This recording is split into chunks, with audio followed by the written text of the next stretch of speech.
buried him and mummified him with spell scrolls. Then he and his shield guardian waited and waited for... Oh, hello again. I didn't see you there. Welcome back. I am your DM Jon, and this will be another of our episodes into the lore of Etharis. Today we're exploring the Castinellan provinces to the southeast. If you've seen our other lore videos, welcome back, and if this is your first time, may I be the first to welcome you to the world of Etharis. Firstly, let's go ahead and get this out of the way. Thank you to the folks at Ghostfire Gaming who produced the Grim Hollow series of books, which is where all this information is coming from and available to you.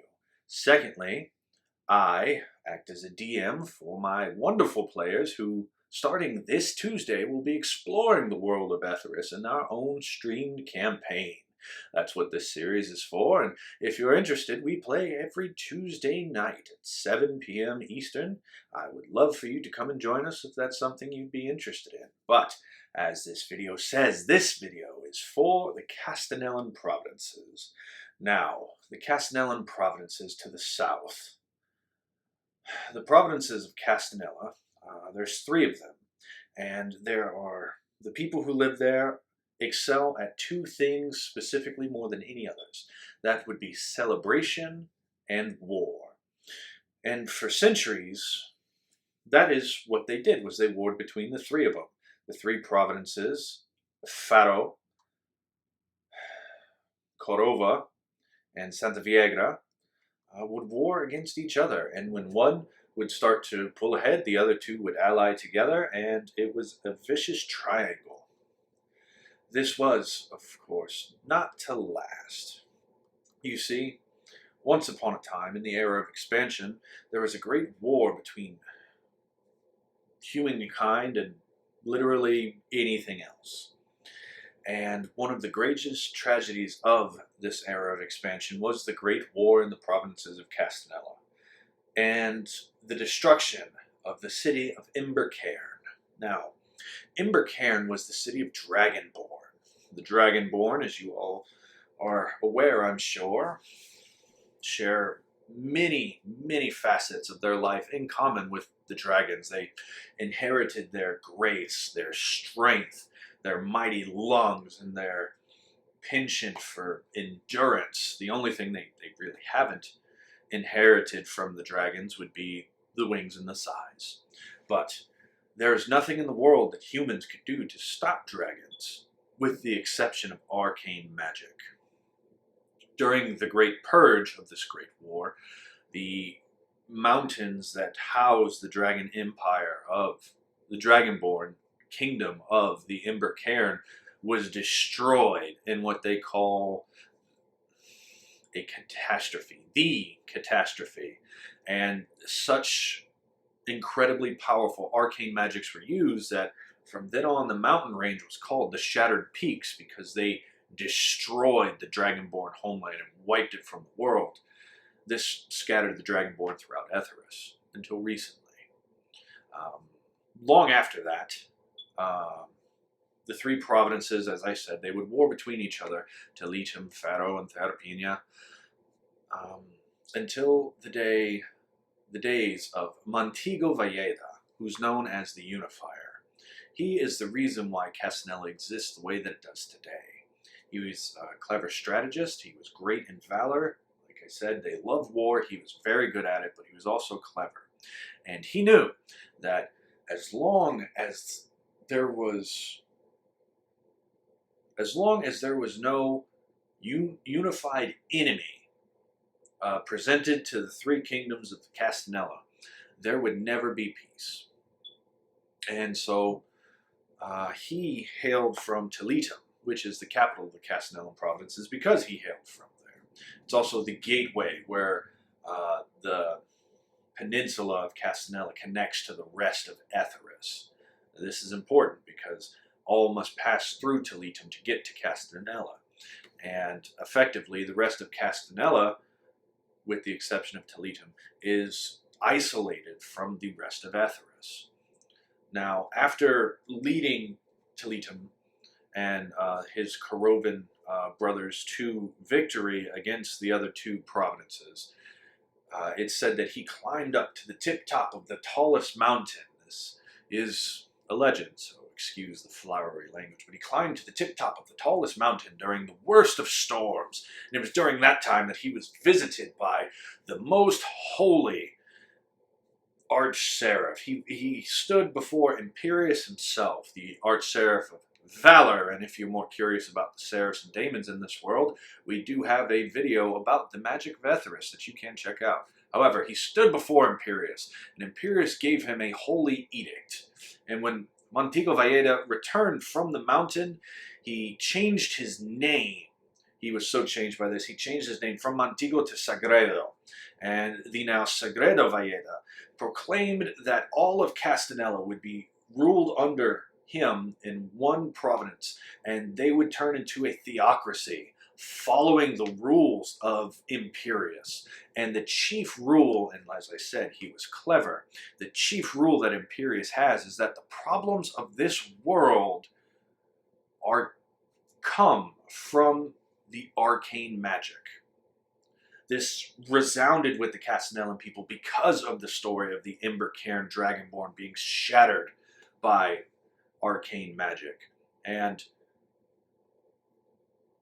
one thing that I'm considering talking about in the future, actually, on a different tangent, is if you all are interested in me talking about the races of Etharis and their individual histories, the dwarves, the dragonborn, let me know in the comment section, and I will make those videos for you, because this is a very rich war. But back to where we were. The people of Castinella, they all know the story of Ember Cairn, and as far as the people in Santa Viegre, they can actually see what used to be the Ember Cairn, which is now the Shattered Peaks. And so he said that Imperius, the god of valor, told him these commandments and to cause the rise of the Arcane Inquisition. But the motto that he said that many clerics, priests, and inquisitors, they still speak, he said to his people, he said, "He who fights for himself shall fear death, for his steps are led by lust, and his death will fall into oblivion. But he who fights for Imperius fears nothing, for his steps are led by the eternal dogma, and his deeds pave the way towards the golden age." Valleda was very charismatic. This was long ago when they first were forming, and now Sagredo Valleda, after this, he ordered the creation of the religious order that we now know as the Arcane Inquisition. And they took all the strength of the three Castinellan kingdoms and brought them together into one underneath the service to the Arch-Seraph Imperius. And he told the people, as Imperius told him, that magic was a curse. It endangered its wielders and everyone who associated with them. It threatened the very foundations of the world. And so his followers, these inquisitors, must purge the world of all magic and arrest those known to be magically gifted and bring them to their cells where they could live a life in humble service to the Arch-Seraph Imperius.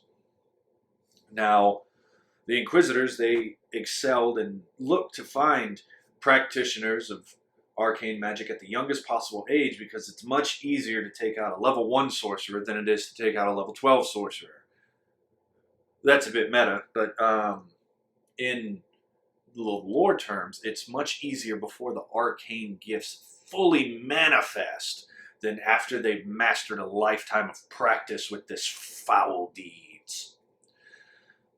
Now, to solidify his rule, Sagredo Valleda later returned to the Shattered Peaks, the ancient land of the Dragonborn, and he dictated that this land would once again belong to the Dragonborn, and that they could, if they served Imperius faithfully, be allowed to re-inhabit their ancient home. The Dragonborn, who have roamed, lost since the time of the Great Purge, jumped at this chance.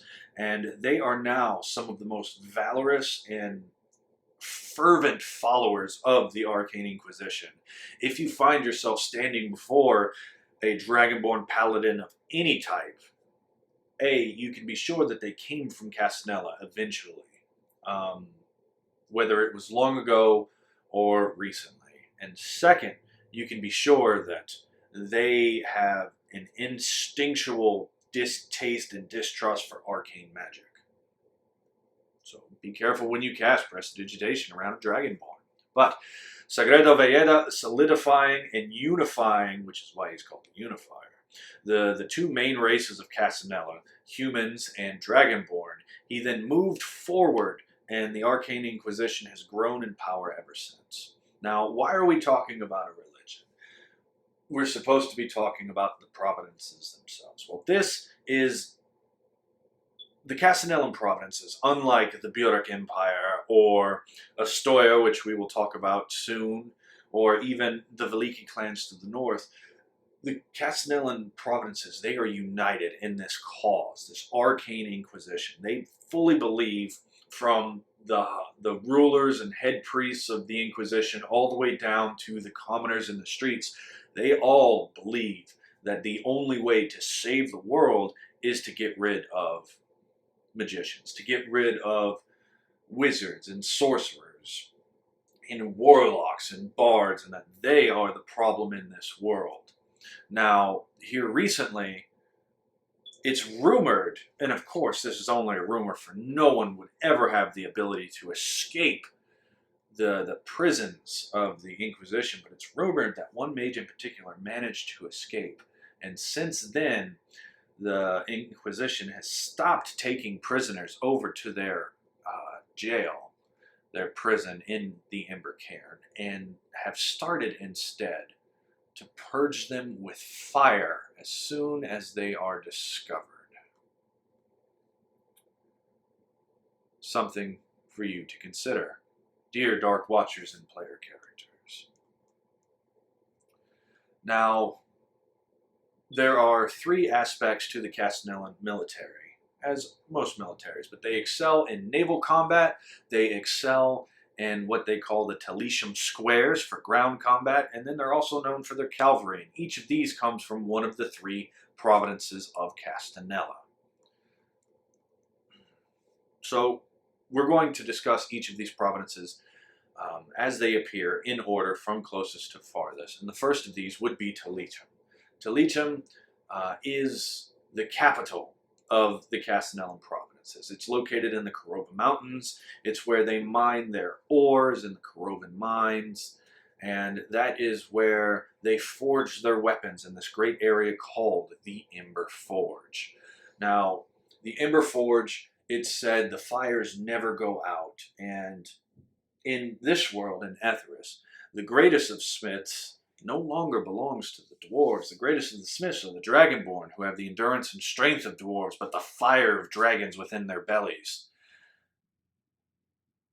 Of course, no dwarf would ever say this. I'm sure Dragonborn said that. But this is the way that people believe that the two greatest would have to be the dwarves and the Dragonborns. And the Arcane Inquisition have Dragonborn aplenty.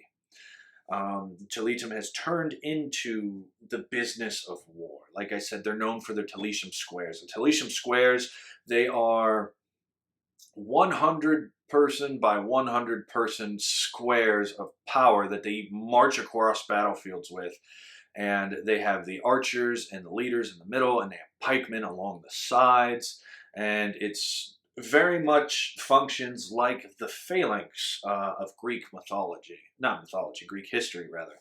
But in this world, they're called the Talisham Squares. They are the most renowned soldiers outside of the Unterfolk in Etharis, would be the Talishams, the Corovans from Talisham. And this is actually the birthplace of the Company of Free Swords, which is the largest mercenary guild in Etharis that we will discuss in our other video where we talk about the different groups of Etharis.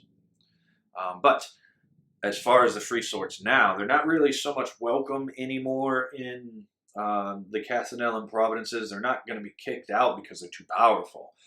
But the Arcane Inquisition doesn't like that the free swords use wizards, so they're kind of this half-in, half-out sort of middle ground when it comes to Talisha.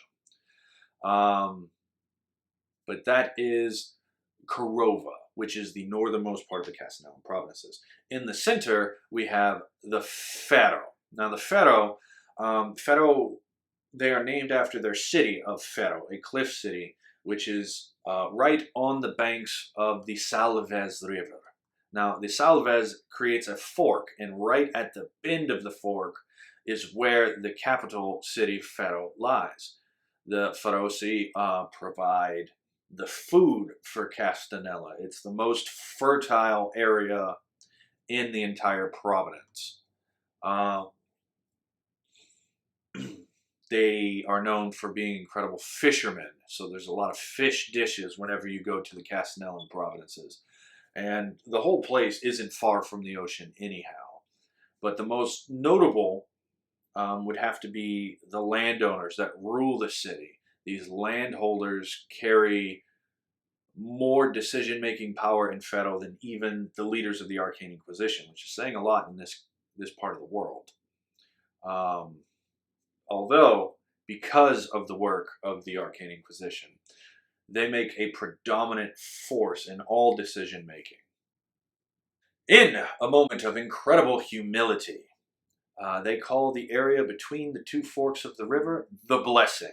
And inside the Blessing, there are high forests, there's good hunting, there's phenomenal ground for the Feroci to go about their business of providing the food from the Blessing to the holy soldiers of the Inquisitions. As far as for them, the Feroci are where it's the head of the Castinellan Navy. And until recently, the Feroci have been undefeated in any naval war or naval battle within the Gulf of Lions, which is the waterway closest to the Castinellan province. Recently, they have lost a battle whenever they tried to take over the city-state of Marincia, which we talk about in our video that will be about the independent city-states of Etharis, but that is to come later. Now, there was a heavy toll, and because of the natural magical protections of Marincia and a well-timed intervention of the Charnot Kingdom, Marincia was able to defeat and repel the Feroci Navy, the Castinellan Province's navy. But we'll talk more about that later. The third and final area of the Castinellan Provinces is Tharapenia. Now, Tharapenia, this is the greatest winemakers in all of Etharis. Tharapenia is known as the land of sunny hills, with vineyards as far as the eye can see. It's hot, but it's also a very beautiful land. Tharapenia is where the Ember Cairn is, the home of the Dragonborn, and as well as the headquarters of the Arcane Inquisition. Most famously within Tharapenia would be the vineyards of Santa Viegre. These vineyards are the vineyards that surround the Shattered Peaks, home of the Ember Cairn. And it produces the greatest of wine, so much so that it is well known throughout all of Etharis, the Santa Viegre wine. Greatest of the great. Drink of kings. And once upon a time, there was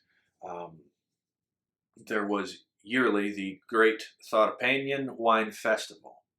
But here recently, because of the spread of the Arcane Inquisition, this really hasn't happened as much as it should. It's not as popular as it used to be because, you know, they are burning people at the stakes just for practicing magic. Now, because of the iron grip that the Inquisition holds on all of Castinella, most of the sales of Santa Viegre wine are regulated and taxed heavily so that they can have the money to forge their little wars.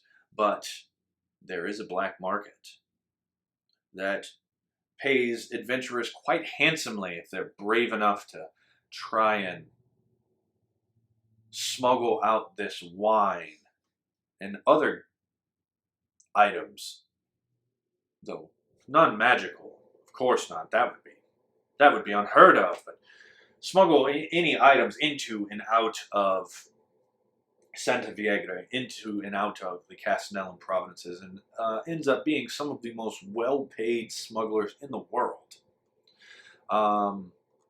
As far as the way they practice war, because all three provinces are war masters, Tharpenia is known for their high cavalry school, their skills upon the back of a horse.